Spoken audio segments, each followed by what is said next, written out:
Hello and welcome to Legislative Access. I'm Brenda Gutierrez and with me today is Diana Dierks. Diana, thank you for joining us today. Oh, it's my pleasure. Thank you so much for the invitation. Okay. Well, we are going to start off with the get to know our elected officials.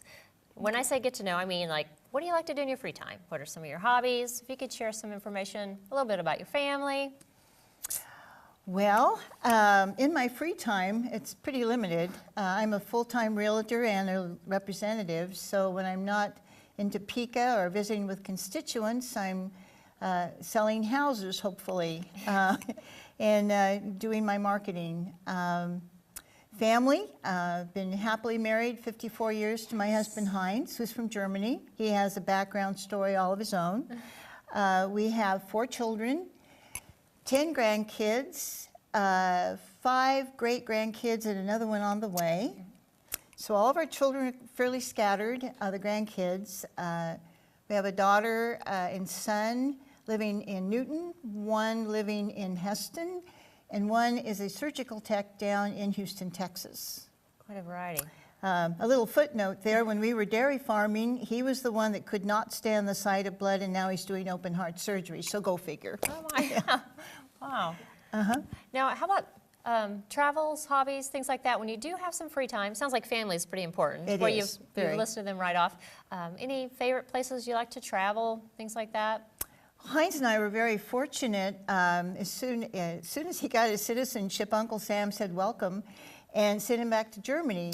So I was able to meet my in-laws for the first time because Heinz came over here by himself when he was 15 and was sponsored. And got to meet my in-laws, and we did some traveling while we were in Europe. Went to Austria, Switzerland, Italy. It was a fantastic opportunity. I think it was a great opportunity for us. Then in my free time, really just working. I work pretty much, yes. So you're a realtor. Tell me, you have a certain, you like to sell houses, you're into the rental business, the flipping business. What does that mean to be a realtor? A realtor actually is a designation. It's the National Realtors Association, and you have to belong to that to be called realtor. But we all belong. We belong to the Salina Board of Realtors. I am primarily and have been since 1999. It's been my vocation, and I sell houses. And one of the biggest benefits to me is encouraging young people who have never owned a home, they've always been renting or just getting by, take advantage of the first-time home buyers program so that they're able to get some subsidy from the state in getting their down payment. And it's, to me, it's so rewarding to see the faces when I hand them a key to their first home. Very exciting. I really enjoy it. I love what I do, and I love people working with the people who I help. What got you interested in politics? What was the transition there? You mentioned dairy farming too, so I'm kind of curious. There's a little gap. After 54 years, you have an opportunity to do a lot of things. Okay. Trust me. Actually, I take it clear back to when I was 5 years old. I was raised in Los Angeles. My grandmother, back then, they had polling places in people's homes instead of locations. They had them within a blocked area. And I remember Eisenhower was running for president, and I was so enthralled by watching this very small screen of the convention.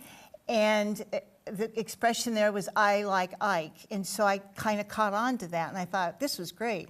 So while she was doing what she needed to do with before the polls, of course it was a week away, I made all these little signs, "I like Ike," and I thought she'll be so surprised if I put them all over the house so people would know that we like Ike.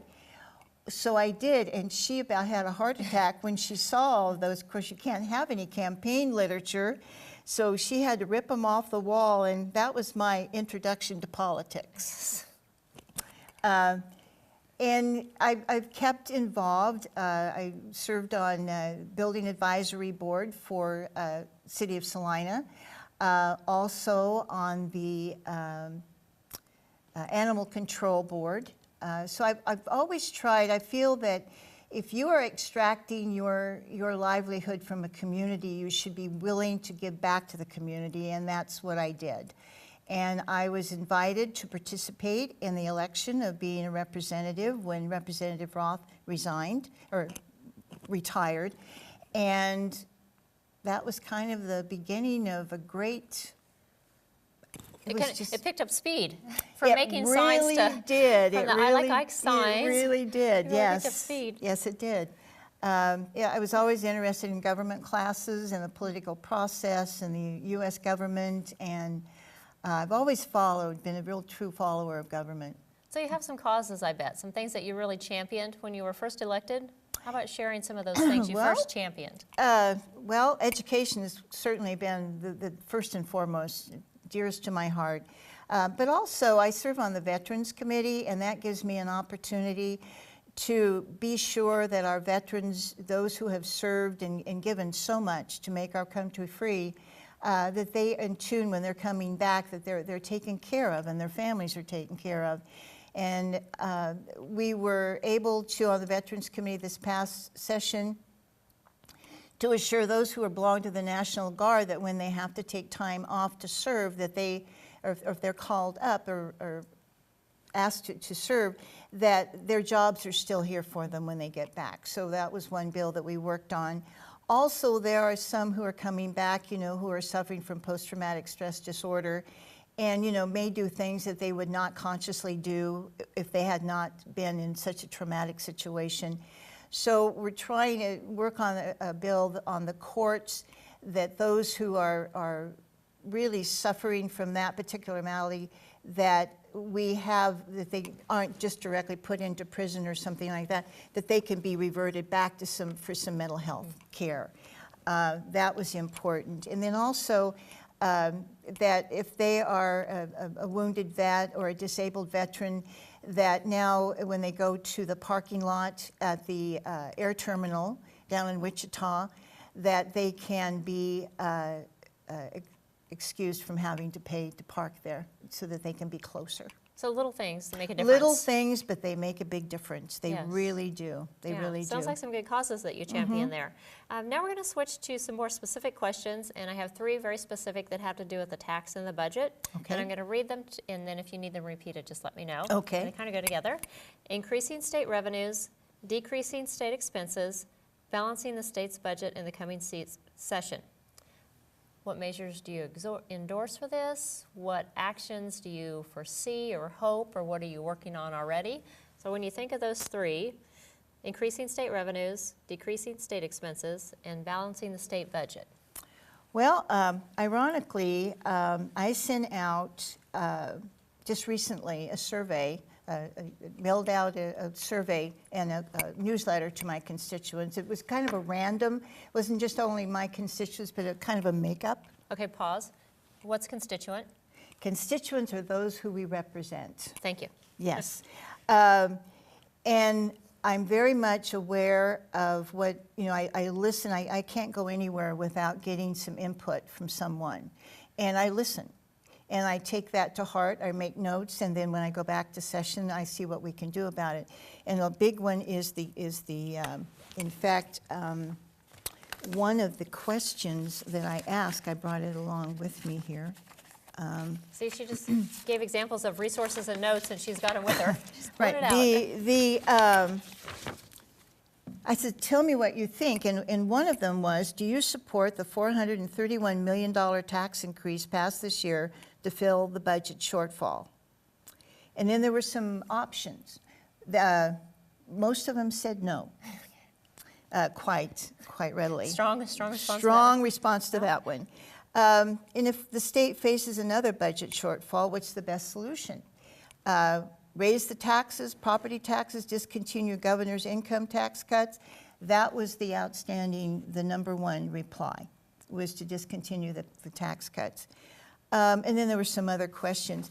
I really rely on input from the people who I serve, because I wouldn't be there, I wouldn't have a job unless that's what I was supposed to do.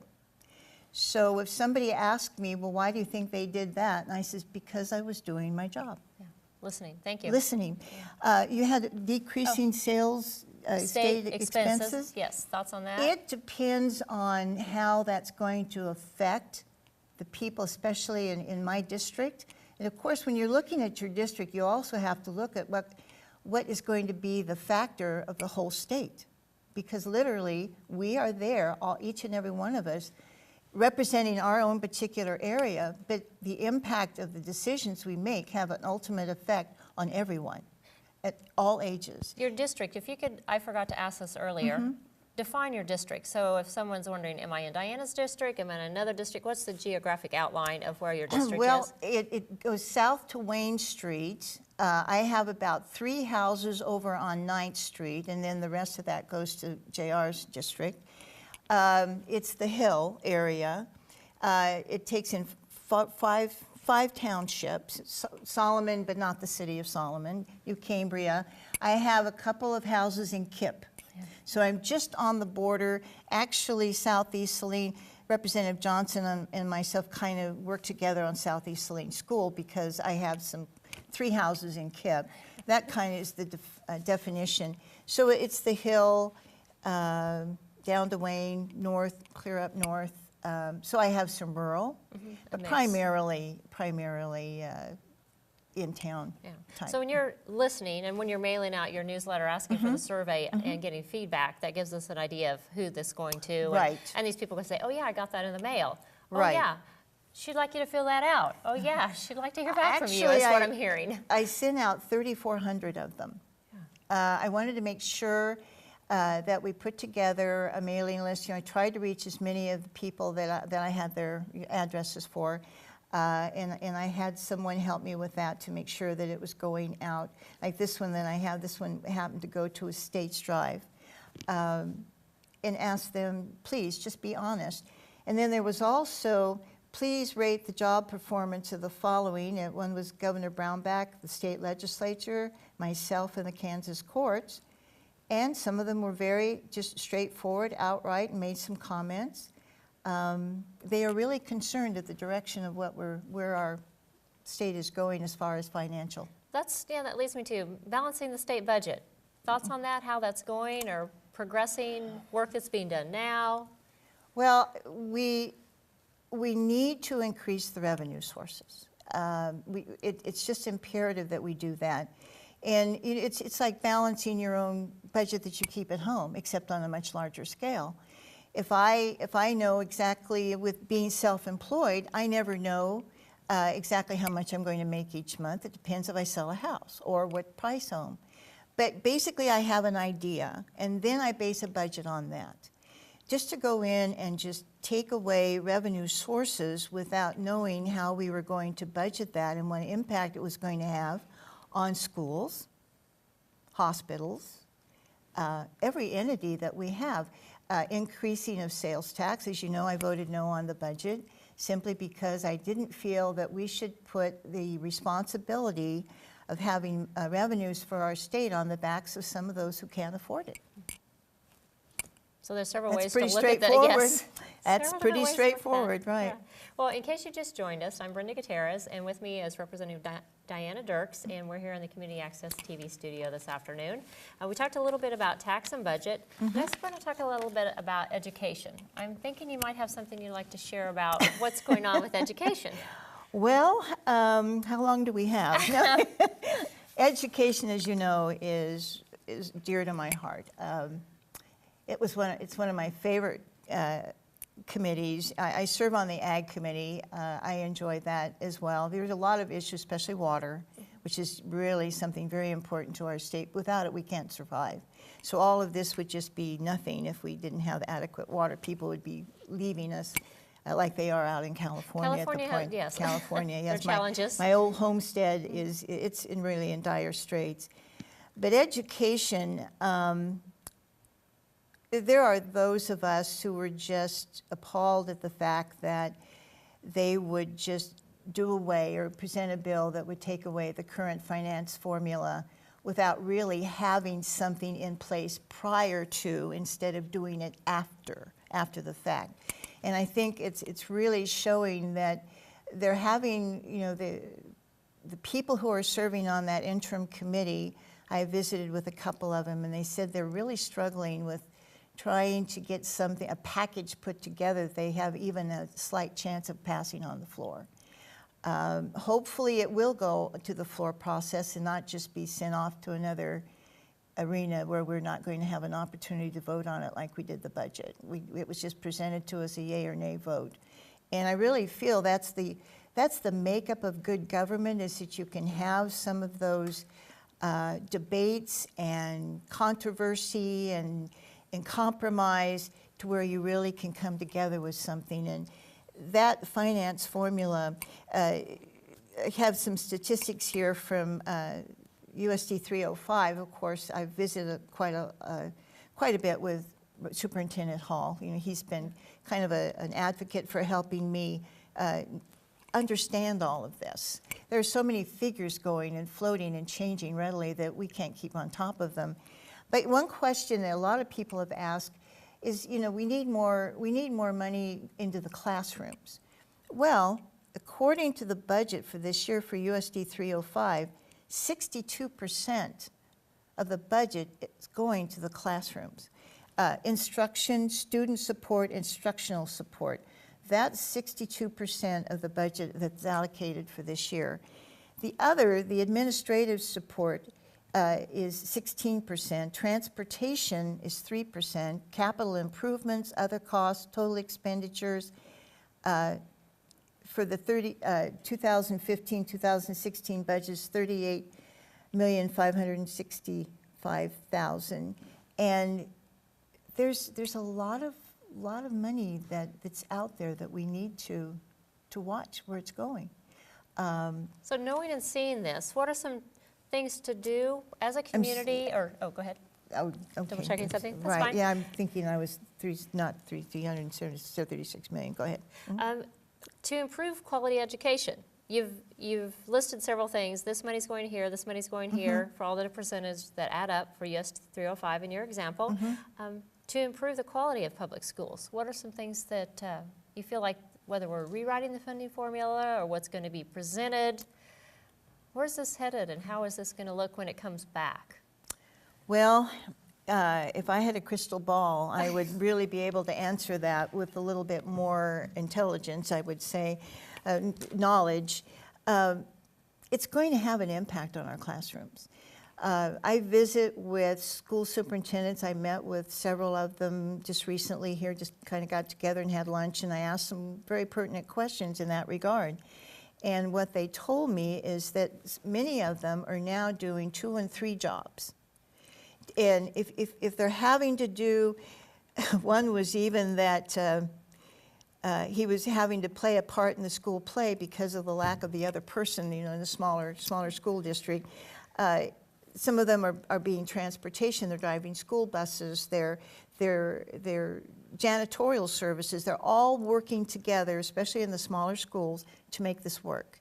And if the funding isn't there, ultimately, that time that they're having to divide up all those duties and wear more than one hat, you're taking away from the benefits from the kids, because you don't have that person in place to do the job that they were essentially hired to do. Hired, professionally trained. Another in that effect area, it's yeah. going to have on is we're not going to have a flock of people wanting to come to Kansas to become teachers, because salaries, Yeah. benefits, and now you're going to find that in some instances you're going to have a teacher that's absent that could be teaching our kids language, arts, math. What can we do as a community? How can we help support our schools? What do you think about what the community can do? I think be vocal. I think the number one thing is to be vocal to your representatives and let them know what you feel, what information you may have that we are not privy to. You know, because when you're a parent and you're going to school, and I was listening to your other interview, and having teacher conferences. That's when the tire hits the road. That's when we know how well the student is doing, and you have to find out if they're not, why. Are we missing a teacher? Is there somebody there that could be helping our child? These people need to be involved, and most part I find that most parents are trying to be involved. They want their child to have maybe something that they never had. They want them to have a better job someday. Maybe not everybody gets to go to college. So you're encouraging our children and our grandchildren, and eventually our great-grandchildren, that, you know, when I was your age, when I was that age, most women just became housewives and raised a family. The husbands did all the work and the jobs. And it's not an Ozzie and Harriet world anymore. And apparently, we need to make sure that our kids have the instructions and able to cope with the type of world that they're going to be involved in. Yeah, that's something I was wondering if you had some thoughts on that. You graduate from high school, then what's next? You mentioned not everybody's for college. That's right. There may be some trades, some certificate schools. That's right. Thoughts on how we can do that? We have quite a bit of education opportunities in Salina, Yep, and I'm wondering, yes. K-State does everybody know Polytechnic. everything we have? Or Well, Salina Tech and Brown Mackey? I mean, there's different levels. That's right. Not everyone is geared to go to college. A lot of them have talents in other avenues. You know, I wouldn't be able to change a spark plug. But, you know, there are people who like auto mechanics. My dad started out in manufacturing, ended up an aeronautic engineer. Just simply, he came up through the ranks, took his continuing college, and ended up short time before he passed away, he was working on the Apollo moonshot. So not everyone, you know, I'm not advocating that, hey, don't go to college. I'm just saying that if your real drive and your aspirations is to do something, there is nothing wrong with going to a trade school and being the very best at that as you can.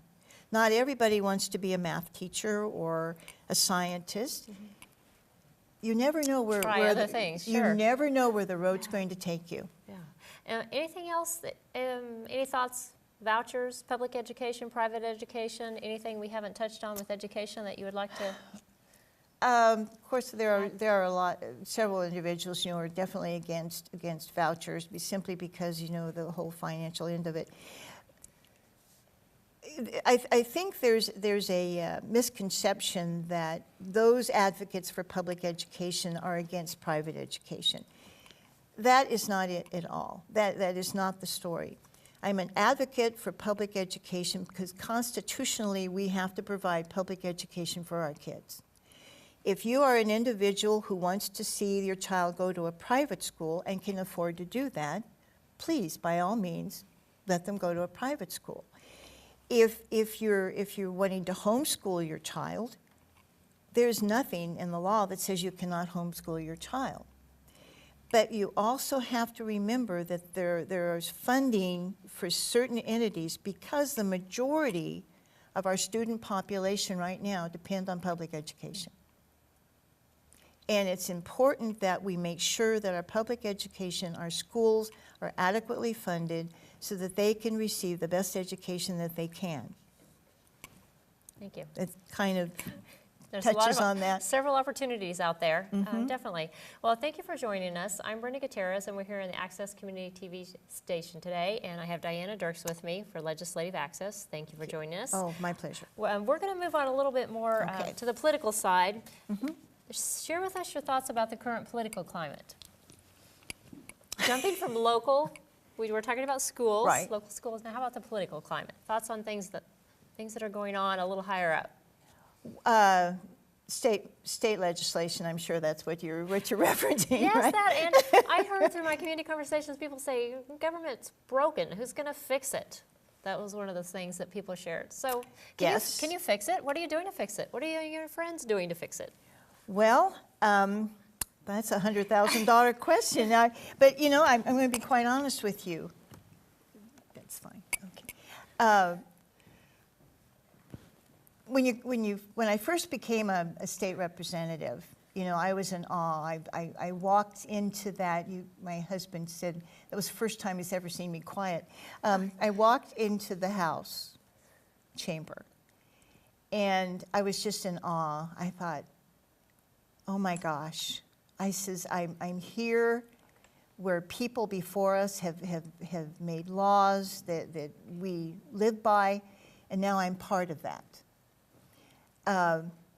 Collectively, I have it's like one big family. I mean, colleagues become friends, lifelong friends. Representative Charlie Roth told me that. He says that when you're there, you are going to have friends, make friends that will last a lifetime. And I truly believe that. Not all of us can think exactly the same politically, however, and it's their privilege to have their own thoughts. But I think what we need to do is work a little harder at state government, that we have our own thoughts, but you also have to remember what ultimately will be the result of a vote that we cast. Will it be a benefit to those we represent, or will it be a detriment to the people we represent? You have to weigh those odds. And some individuals say, well, you know, I don't always agree with how you voted on that, but I could see your reason behind it. And that is all I ask, is that when I am sitting there and I'm listening to the debate, and I have participated quite often at the well in trying to sway those, you know, especially if we need 1 or 2 votes, to sway them, especially like when the tenure piece came up. That was such a hot button there when we had all the teachers up in the balcony. And that was a piece of legislation, whether a person is for tenure for teachers or not. It was the way it was presented. It had never been visited in a committee, did not pass out of a committee. It was something that they just inserted into another bill. And there's where you have to make a decision. The basic bill is something that you want to have passed, and then they put this amendment in there so that now, if you want that to pass, you have to carry this along with it. That is not good government. There's a time and a place for those, and that's where I do sometimes disagree, and that's where you find a difference of opinion when you're working with other colleagues. You're going to have a difference of opinion. And if we can get on track and maybe come together where we compromise on some issues, if we have that opportunity for a debate, that is what debate is all about. That's what high school debate, you'll know that. It's that debate that's going to bridge any obstacles in order to get good legislation passed, or something that we're not really certain will be a benefit to someone. Maybe table it until next time. Do we have more time and effort put into finding out how can we tweak this to make it passable? Well, that leads me to, if I have a question or I have a concern, how do we get that to you, and how can we lift that up? How do you lift that up to have something happen? So if we want a bill, a resolution, an amendment, besides... we have a hotline. Okay. And I call it my phone while I'm in session and while I'm not in session. Anyone who wants to have my phone number, they're welcome to it. I carry it. It's my cell phone. I have it with me all the time. I have a legislative assistant who takes care of the phones while we're on the floor. And the first thing I do when I walk through the door after coming off of the floor or out of a committee meeting, I ask, do I have any communications today? And she assures me that everything is on my desk, and as soon as I hit that desk, I'm on the phone. I want to know why they have a concern, what their thoughts are to maybe take care of that concern and make them feel better about it. I answer every call and every inquiry. If I don't know about it, I have my assistant go through legislative services and find out, okay, what was behind this particular piece of legislation. If it's going to need to be tweaked, how can we tweak it? And then I take it to those who are on that committee and see, okay, what can we do about this? And how about locally, when you're back in Salina, when you're not in session? What's the best way to reach you? And will you meet for coffee or lunch? Or yes. What do you think? If you'd like to see my date schedule, it's pretty packed, and unfortunately, it's not all real estate, but it's. Oh yeah, buy a house. That's it. Yeah, that's right. I don't mix the two, but. If I have a call from someone, a constituent, or even somebody that's not in my district, if it's a pertinent call, I will suggest that they call their representative, because that's who really should be fielding that call. It's just colleague, being appropriate. But if I get a call or an inquiry, I had a gentleman, an older gentleman that had served in World War II, and he had a question about receiving an individual medal that he had not been, had gone through all of the process, and he thought he was going to be receiving it, but there was a little tweak there that kept him from receiving it. And I worked diligently on making sure how I was going to get that to him. It turned out that it had to go through federally because it was a military medal. And when Camp was here just recently, the gentleman was there, and I made sure I took him up there and talked to him and say, what can we do? He had paperwork from World War II that was absolutely falling apart. I didn't want to touch it, but he had kept all of that. And I believe that now he's going to be able to receive that medal that meant so much to him. Mm-hmm. And that's the type of things that I try to do for my people. Good. Thank you for sharing that example, because I was going to say, for example, how do you, in an example, any other examples that you'd like to share in addition to that one of something that someone in Salina has lifted up that you've carried through? One was the roofing bill. There was a roofing bill that passed during the first year, my very first year, because when we had, 2006, we had all the hail, and there were a lot of roofers just coming through. From everywhere? From that kind everywhere, of thing? Your right. eyes are going up. Yes, from everywhere, and perhaps not doing an appropriate thing. So the bill was passed just to eliminate that. But there was a little tweak that we needed to make in that bill, because those who are licensed contractors hire subs to do the work. Framers, roofers, plumbers, electricians, the mechanicals, HVAC. And the first bill that was passed required a licensed contractor, the main contractor, to have a roofing license. They're never going to put a roof on. They hire roofing contractors. So we were able just this past year to pass an amendment to that, a new bill, that would eliminate that particular thing, because they were having to go and get a roofing license and never use it. So, every bill is subject to being able to be amended, an amendment made to it, or a substitute bill. Because everything that's diligently investigated, we send everything to legislative research. They ponder, look at past bills, but there's always little things like that can show up, and then we try to get that tweaked. Now, what committee are you on? When you were on education, and your new appointment is elections. When you're saying I and we, tell us about what's that going to look like to be on the elections committee, or well, do you know yet? Because this is fairly recent news. Yes, quite interesting. It was recently. Actually, I've never served on the election committee, so it's going to be something that... Other than Ike's back when you were 5? Right. Unofficially? Right. I might tweak that a little bit. Yeah, no. My thought is, when we had to have the special election for the city council, and remember when they had the tie vote and they were flipping and everything, right?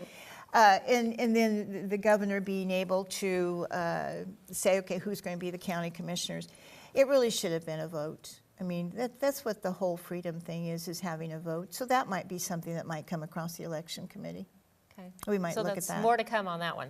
Right. Right now, I'm just, I haven't received my first assignment on there yet. Oh, okay. Homework. We're back to school again. Back to school. This education you is never get finished with school. Oh, some of the fundamental things that we talk about.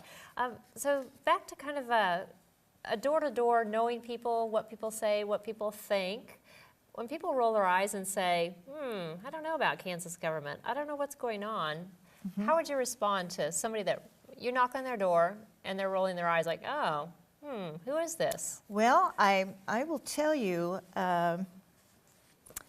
that I knocked on, I think it was more than over 3,000 doors, door to door, and I didn't walk on anybody's grass. You walk down the sidewalk, up the driveway, and knock on the door.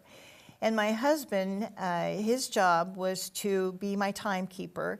And sometimes I would knock on the door and I would be there 5 minutes, and the longest was 59 minutes.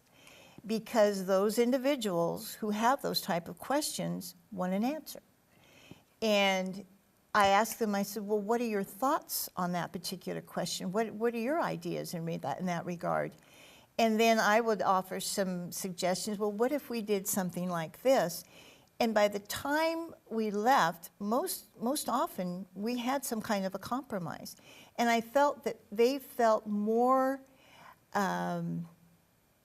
involved, that they had actually suggested something to a representative, and they were part of the governmental process, that they are not so far removed from that House chamber or the Senate chamber. And when you take your time and express, and let them do the talking, and then you just add some thoughts and plans and ideas, and that gives them a time to kind of mull that over a little bit and see, well, that might just work. And I says, well, if that comes up, or if it's an issue that you really want to have presented, that's the hotline, the phone line. You call me. That's right. Here it is. Good. What is an example of something that's going really well? When you think about things that are happening in Topeka, happening in the state of Kansas, happening in our district, what's going really well? Well, I think, I won't even say I'm not going to say I even think. I know that the things that are really going well that I can see in the state is that people are involved, pretty much involved. I believe that sometimes our difficulties bring out the best in people and sometimes not the best in people. But there's communication. And oftentimes, if you don't have problems in a state, or for anything for that matter, people oftentimes, they have their own life, they become a little complacent, well, we'll just let them take care of it. But when it starts hitting home, then they become involved. And that, to me, is what democracy is all about. And I feel that even though we have some big issues that we're going to have to face when we get to Topeka, we know it is. We're going to have to redo the budget. We're going to have to look at school funding, and there's a lot of obstacles we're going to have to really look at.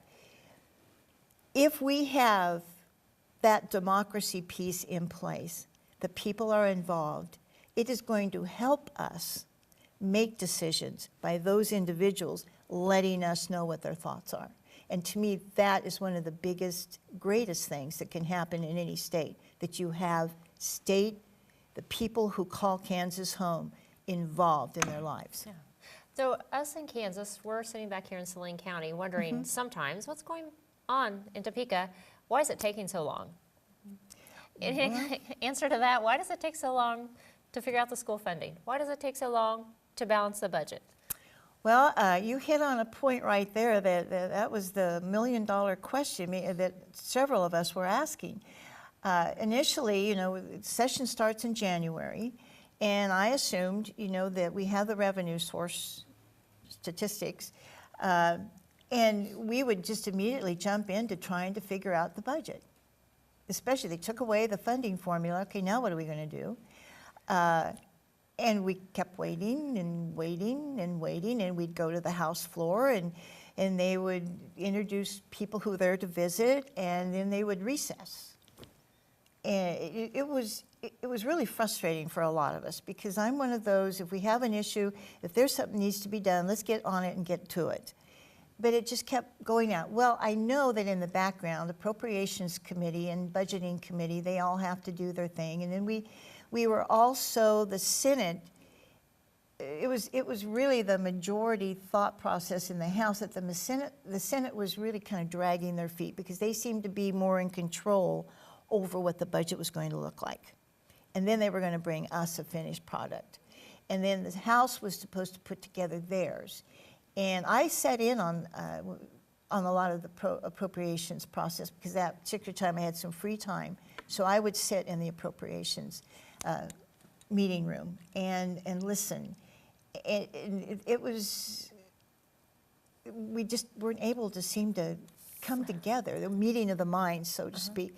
And so that kind of dragged on. And a lot of us were really disappointed that we weren't able just to really jump in and know exactly what's going on, and don't keep us in the dark. We're here to serve, not to wait. Is there anything we could do to help speed that up? Anything back here? Again, is it the calling, the reaching right. out you mentioned before? It's when it vitally feels like important. It's taking forever, or they're going to extend the session a day, another day, we're coming back, we were there past midnight. What can we do to help keep things moving? Just communication. I can't stress that more. It's so important that years ago, when I was thinking about representation and how government works, to put it very simplistically, I said, when you elect your official, whether it be city government, county government, state level, national, when you represent someone, realistically, that one person is sitting in that seat because they can't fit 48,000 of the rest of you are there. That is what that seat means, that you are representing all of those individuals who are either in your district or in the whole city of Salina or wherever you're representing. It's simply because you cannot put that many people in one seat, but essentially that's what they're doing. They're putting you, and you better be prepared to answer those questions. You brought some other handouts. I don't want to cut it too short. Was there anything specifically for just a couple of minutes that you wanted to point out from any of the other references that you brought that you wanted to share just in a couple of minutes? Well, one, of course, is the KDOT situation. I'm meeting, in fact, there's a meeting today, and that's where I'm going this afternoon. There's been, ever since 2010, 2011, $257 million is transferred from KDOT. And then they come down another in 2013, another 110 million, 2014, 264 million, 2015, 421 million, 2016 to 2018, proposed transfers is over $754 million. That's been, I found myself out in the median of I-70 in a construction zone with semis whizzing by. I didn't realize that they really go that fast when you see them whiz by, but to look at that bridge over by Ellsworth and the deterioration of that bridge. And if you have to look at this is our infrastructure. You have to have, if you want people to come to Kansas and work and create jobs and bring businesses here, you have to have a good infrastructure in place. And if we continuously take money out of these essential entities that take care of that infrastructure, it's vitally important that we make sure that we have the funding to keep our roads and our bridges safe for those who are coming in. Of course, the next thing is Medicaid expansion. It's going to be a big one. We're going to have to get together again. Medicaid expansion, and that housing, is public housing, health care. We public haven't talked housing. about today. That's Poverty, right. Poverty. incentives, things like that. There's definitely some of the poverty topics to get right here together in again. Salina. Yes. And what we can do and how we can work together on some of those things. Mm-hmm. Well, thank you for joining us for our legislative access conversation. And one last question as we wrap it up: who do you trust? Who do I trust? My instincts after I am fully informed from all entities around me. When I feel comfortable that I have exhausted every avenue to find out how effective my job is for somebody, I have to go with my own instincts. Thank you. Thank you, Diana Dierks, for joining us. Thank you.